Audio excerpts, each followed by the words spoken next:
Hi and welcome to The Winning Factor. I'm Alan Aitken, and on this show each week we take a look at some upcoming races in Hong Kong and try to sort out an element of the race that we might look back on later as having been a clue to finding the winner. Well, Saturday racing this week in Hong Kong, and the first race we're going to take a look at is race 3, and the winning factor here, the stable change.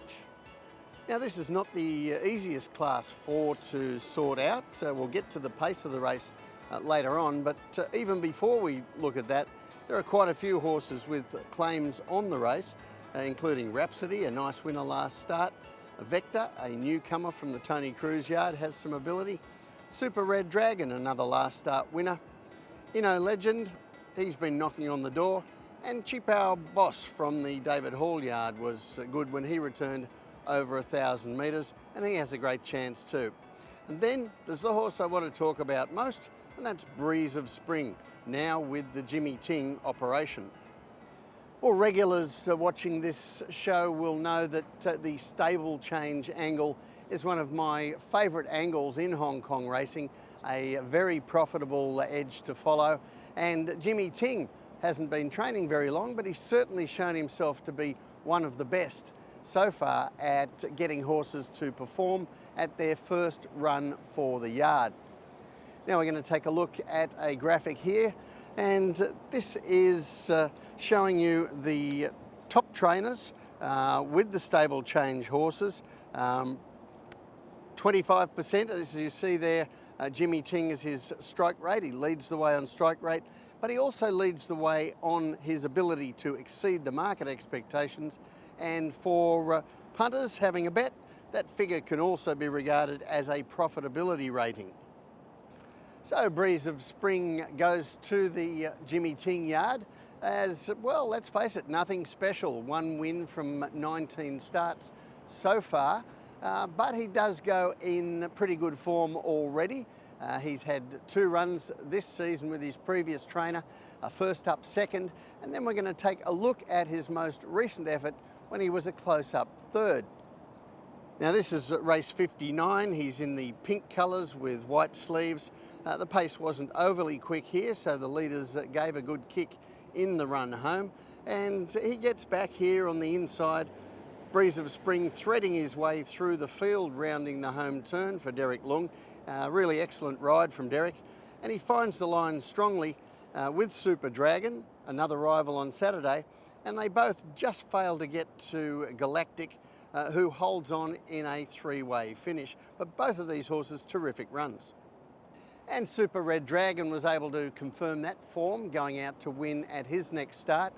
And subsequently, of course, Breeze of Spring moved over to the Ting yard, where he has since barrier trialled to confirm that he's still in this great form, and that brings him to Saturday's race.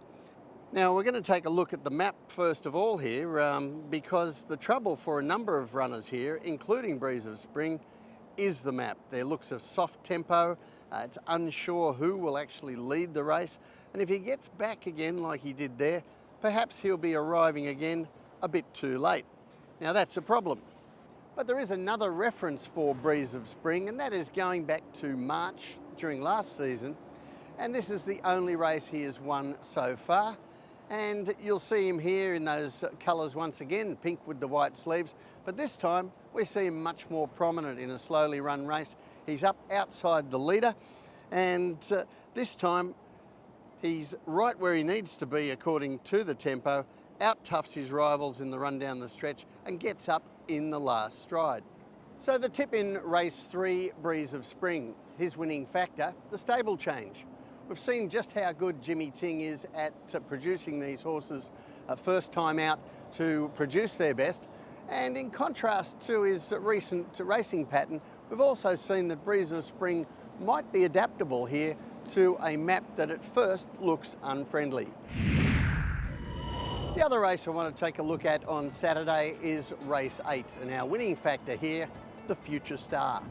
Well, if ever there was a 2-horse race, I think this is it. And David Hall trained Joyful Fortune and Mi Choi trained Sparkling Night stick out from this field by a big margin.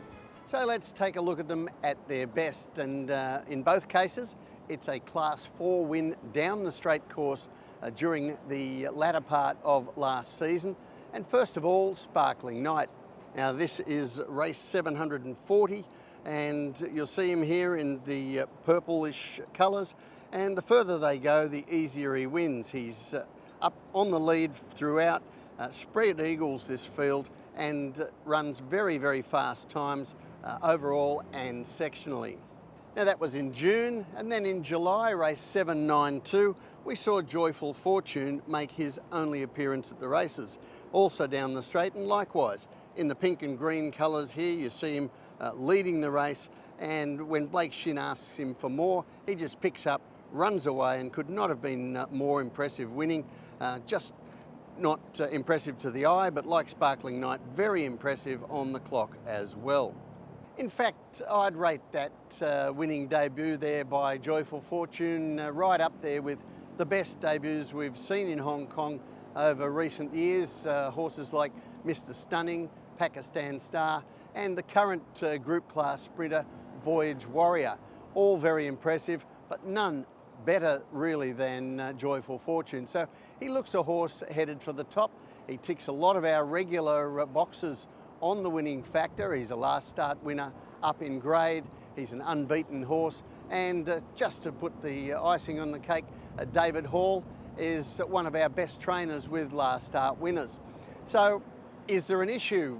He's going to be at very short odds, and you always want to just work out that there's no weakness. Well, he hasn't raced for 132 days, while Sparkling Night, who has had a first up run this season already, went a very good second, ran 21 days ago, so he will have race fitness on his side.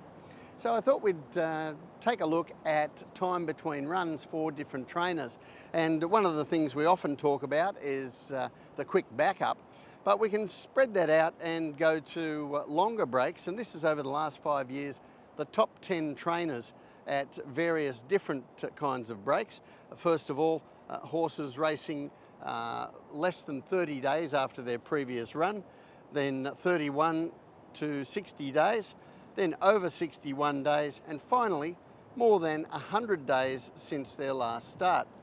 And if you're planning on taking the short odds Joyful Fortune, you'll be pleased to see that although David Hall doesn't appear in the first two lists, as the time between runs gets longer, he rises up the charts and is more effective, and he's one of Hong Kong's best when it comes to horses resuming after 100 plus day breaks.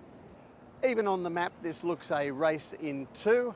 The preferred draws towards the outside down the straight course, and Sparkling Night, he has the little advantage of the very outside, but I don't think Joyful Fortune will be getting beaten by that. He's got a stack of speed himself. He'll be right there with Sparkling Fortune as they head down the outside fence. So the tip in race 8, Joyful Fortune, his winning factor, the Future Star. Well, off that win in Class 4 at his first race last season, I think Joyful Fortune's headed for Group 1 company. He looks a certainty here, with the only possible query whether that long break between runs should be held against him. As we've seen from the figures, in David Hall's case, that's not only not a disadvantage, it might very well be a plus. Well, that's it from the winning factor for this week. Good luck on Saturday. We'll see you next time.